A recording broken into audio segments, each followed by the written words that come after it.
Next topic देखिए बच्चों, ये है एरर्स इन मेजरमेंट। इसका मतलब क्या है, जैसे हम कोई भी एक्सपेरिमेंट करते हैं, ठीक है, हम बोलते हैं ना कोई एक बच्चे ने एक्सपेरिमेंट किया तो मान लो उसका आंसर 2 आया और दूसरे बच्चे ने एक्सपेरिमेंट किया तो उसका आंसर 3 आ गया। कई बार हमारे पास ऐसे ही होता है प्रैक्टिकल्स में, हर बार सभी बच्चों की रीडिंग सेम नहीं होती, डिफरेंट होती है। तो उसका रीज़न क्या है कि वो एरर, हम बोलते हैं ना एरर्स इन मेजरमेंट का मतलब क्या है कि जब भी हम कोई चीज़ मेजर करते हैं तो उसमें कुछ ना कुछ एरर आ जाए, 0.1 की आ जाए या 0.12 की आ जाए, मतलब 0.2 के आ जाए या 0.3 के, कुछ ना कुछ एरर आती है। वो एरर क्यों आती है और उस एरर को हम कैसे रिमूव कर सकते हैं, दैट इज दिस टॉपिक। ये टॉपिक उसी के बारे में है, ठीक है। जैसे मान लो हम कभी एक्सपेरिमेंट करते हैं तो कई बच्चों का रीडिंग आ जाता है 2.1 और किसी बच्चे का रीडिंग आ गया 2.2, तो 1 पॉइंट का ही वहाँ पे फर्क पड़ा, 0.1 का 0.1 का फर्क पड़ा है, लेकिन वहाँ पे कुछ ना कुछ तो फर्क है ना। इसका मतलब या तो एक बच्चे की 2.1 वाली गलत है या 2.2 वाली गलत है, कुछ ना कुछ एरर आ रहा है। वो एरर क्यों आ रहे हैं, किसकी वजह से आ रहे हैं, हमारा वही टॉपिक है ओरिजिन ऑफ एरर। एरर क्यों आता है, कौन कौन से टाइप्स हैं एरर के, हम उन टाइप्स को कैसे रिमूव कर सकते हैं, तो ये हमारा टॉपिक है, ठीक है। बेसिक बता रही हूँ कि आपने करना कैसे है। देखो एरर की डेफिनेशन जैसे यहाँ पे दी हुई ना, the uncertainty in the measurement of a physical quantity is called an error. Uncertainty का मतलब क्या है, जो आपके पास जो चीज़ गलत आ रही, थोड़ी सी चीज बिल्कुल थोड़ा सा गलत आ रहा है, स्मॉल पार्ट, वो हमारे पास अनसर्टेनिटी है, ठीक है। जो अनसर्टेनिटी थोड़ा सा पार्ट आपके पास गलत आ रहा है आपकी मेजरमेंट में, उसे हम एरर बोलते हैं। अब एरर क्यों आता है, ये भी हो सकता है, जैसे ये सारे पॉइंट दिए ना, यही वही बता रही हूँ। एरर क्या होता है, एरर क्यों होता है, ओरिजिन मतलब कैसे आता है।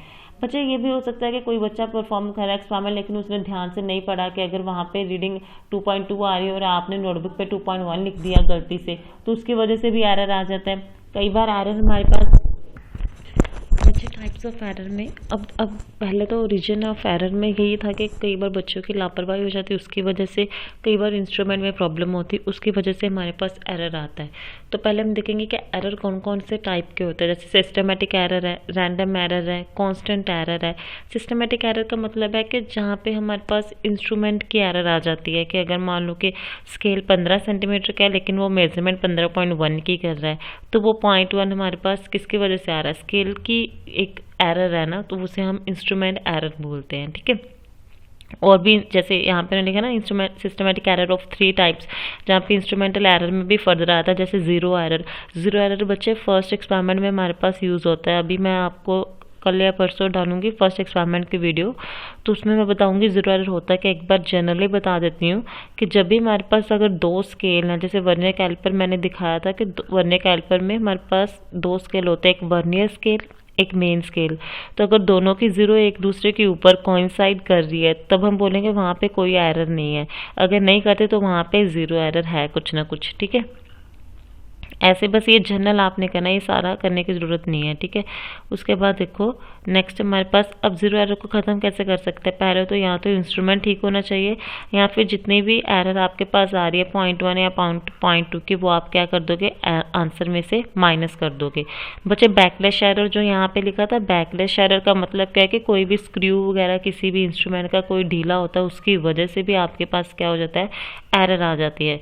तो इसलिए जब भी आपने कोई भी एक्सपेरिमेंट करना, सबसे पहले आपने चेक करना है कि उस इंस्ट्रूमेंट में कोई आपके पास स्क्रू कोई लूज तो नहीं है, सभी मतलब कि जो वायर्स है वो अच्छे से लगी हुई हैं या नहीं, वो सब कुछ चेक करना होता है। ऐसे ही हम इन चीज़ों को रिमूव कर सकते हैं एरर्स को, ठीक है। पर्सनल एरर्स तो बच्चे पर्सन की अपनी गलती की वजह से आते हैं। जैसे हम देखने में गलती कर देते हैं, कई बार लिखने में गलती कर देते हैं, तो उसकी वजह से आपके पास जो एरर होता है उसे हम पर्सनल एरर बोलते हैं। Then there is error due to external causes.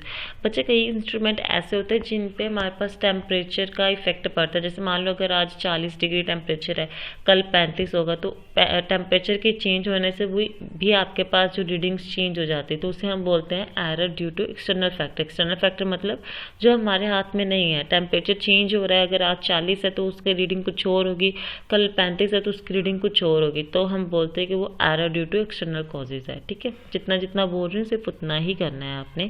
तो इन एरर्स को हम रिमूव कैसे कर सकते हैं। अगर पर्सनल एरर को तो तभी रिमूव कर सकते हैं अगर हम अच्छे से देखें, ठीक है, कि हम कोई गलती ना करें देखते टाइम। सिस्टमेटिक एरर को तभी रिमूव कर सकते हैं कि हम पहले देख लें कि अगर सिस्टम में ये कोई गलती है तो उसे हम ठीक कर सकें, ठीक है। रैंडम एरर का मतलब क्या होता है, पता नहीं, अननोन। मतलब ऐसे एरर जिनके बारे में हमें पता ही नहीं क्यों आ रहे हैं, हमें नहीं पता, कई बार एरर आपके ज़्यादा आ जाता है, कई बार कम आ जाता है, हमें पता ही नहीं वो एरर क्यों आ रहा है, उसे हम बोलते हैं रैंडम एरर। ठीक है, तो रैंडम एरर को हम कैसे रिमूव करेंगे बच्चे, आप क्या करोगे, 4-5 बार रीडिंग ले लोगे। जैसे मैंने A1 A2 A3 जैसे यहाँ पे लिखा ना, हमने 4-5 बार रीडिंग ले ली, तो आपने बाद में क्या करना, उन रीडिंग का एवरेज निकालना है। एवरेज का मतलब क्या होता है, अगर आपने 5 बार रीडिंग लिया है तो 5 बार की रीडिंग को ऐड करके डिवाइड बाय 5 कर देना है। एन मतलब कितने नंबर ऑफ टाइम्स आपने रीडिंग लिया है, कितने नंबर ऑफ टाइम्स, तो एवरेज निकाल के जो आंसर आएगा वो आपका एरर रिमूव हो जाएगा। रैंडम का मतलब यही होता है कि हमें पता ही नहीं कि एरर है क्या, तो हम रिमूव कैसे करें, इसलिए हम क्या करते हैं, बार बार रीडिंग लेते हैं, 3 बार ले लो, 4 बार ले लो, जितनी बार भी आप रीडिंग लोगे उन सभी को ऐड करके डिवाइड बाय जितनी बार आपने रीडिंग लिया वो करना है, तो आपके पास वो एरर रिमूव हो जाएगा। ठीक है, उसके बाद है आपके पास कांस्टेंट एरर। ठीक है बच्चे, नेक्स्ट है हमारे पास एब्सोल्यूट एरर। ठीक है, एब्सोल्यूट एरर में क्या करना होता है बच्चे, आपने जैसे आपके पास एक होती है ट्रू वैल्यू, एक होती है आपके पास मेजर वैल्यू। तो एब्सोल्यूट एरर का मतलब क्या होता है कि जैसे मान लो कि आपके पास एक वैल्यू आई है 5, ठीक है, तो 5 पॉइंट हमने 5 बार वैल्यू निकाल ली, तो उसका एवरेज निकाला है। एवरेज का मतलब होता है मीन। तो एब्सोल्यूट एरर का मतलब क्या होता है, जो भी आपकी मीन वैल्यू आएगी माइनस जो आपके पास मेजर्ड वैल्यू आएगी, उसे हम बोलते हैं एब्सोल्यूट एरर। वैसे आपको ये वाला पार्ट करने की ज़रूरत नहीं है, ये बहुत कम चांस होता है कि आपके एग्ज़ाम में आए। ठीक है, तो ये वाला पार्ट आप एक बार छोड़ दो। तो हम जो आगे करेंगे, हमारे पास सिग्निफिकेंट फिगर्स है। सिग्निफिकेंट फिगर्स में बच्चे आपने क्या करना होता है, ये एक नंबर का क्वेश्चन आता है कि हमने ये देखना है कि कौन से डिजिट काउंट करने हैं, कौन से डिजिट हमने काउंट नहीं करने। ठीक है, और जो उन्हें करने, ये वाला कुछ नहीं करना, और रूल्स क्या है उसे करने का वो हमने देखना है। ठीक है, जैसे मान लो कि सबसे पहले रूल क्या है कि जैसे मान लो 1 2 3 4 5 दिया, तो आप इससे पूछेंगे कितने सिग्निफिकेंट नंबर्स हैं। सिग्निफिकेंट नंबर्स का मतलब क्या है, जिन्हें हम काउंट कर सकते हैं, जो हमारे पास काउंट हो रहे हैं। ठीक है, तो सिग्निफिकेंट नंबर बच्चे कितने हो गए आपके पास, अगर मैं 1 2 3 4 5 तो 5 हो गए ना, उनके पाँचों के पाँचों काउंट होंगे, तो उसे हम सिग्निफिकेंट नंबर बोलते हैं। अब हमें कैसे पता चलेगा कौन सी सिग्निफिकेंट आपके पास फिगर है और कौन सी नहीं है, तो उसके लिए ये वाले रूल्स हैं बच्चे, rules for determining the number of significant figures. पहला रूल क्या है कि जितने भी नॉन जीरो डिजिट्स होंगे, नॉन जीरो डिजिट का मतलब क्या है, जीरो को छोड़ के बाकी सारे डिजिट्स आपके पास क्या होते हैं, सिग्निफिकेंट होते हैं। जैसे ये लिखा ना उन्होंने 142.85, तो इनमें से कोई जीरो तो नहीं है, तो ये 1 2 3 4 5 5 आपके पास सिग्निफिकेंट फिगर हो गई। तो ये हमारा फर्स्ट रूल है कि सारे के सारे जो नॉन जीरो डिजिट है, मतलब जीरो को छोड़ के, वो आपके पास क्या होते हैं, सिग्निफिकेंट फिगर्स होती हैं। ठीक है, अगर मान लो कि आपको पेपर में क्वेश्चन आ जाए 142.85 दिया, आपको बोल दिया write down the number of significant figures, कितनी सिग्निफिकेंट फिगर्स हैं, तो 5 हो गई, तो 5 आपका आंसर होगा। ये 1 मार्क में क्वेश्चन आता है। ठीक है, सेकेंड रूल है बच्चे, all zeros between 2 non zero digits are significant.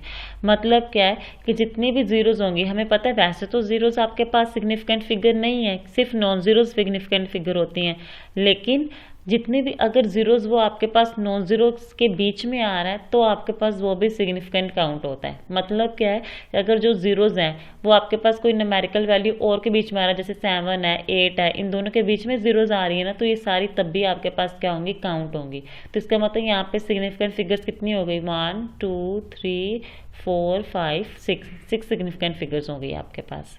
ठीक है, ऐसे ही थर्ड रूल देखो, all zeros to the left of an understood decimal point, that is when decimal point is not inserted, and to the right of a non-zero digit are not significant। इसका मतलब क्या है बच्चे, जैसे ये वाला है आपके पास 307000, अब देखो दो नॉन जीरो डिजिट के बीच में जो जीरो होगी वो तो काउंट होगा, लेकिन जो ये पीछे वाली 3 जीरोस होंगी वो हम काउंट नहीं करेंगे, वो तब भी काउंट होगा अगर यहाँ पे डेसिमल होता है, लेकिन यहाँ पे डेसिमल नहीं है ना, डेसिमल मतलब ये डॉट नहीं है। ठीक है, तो ये काउंट नहीं होगी, तो यहाँ पे सिग्निफिकेंट फिगर्स कितनी हो गई आपके पास, 1 2 3 सिग्निफिकेंट फिगर्स हो गई।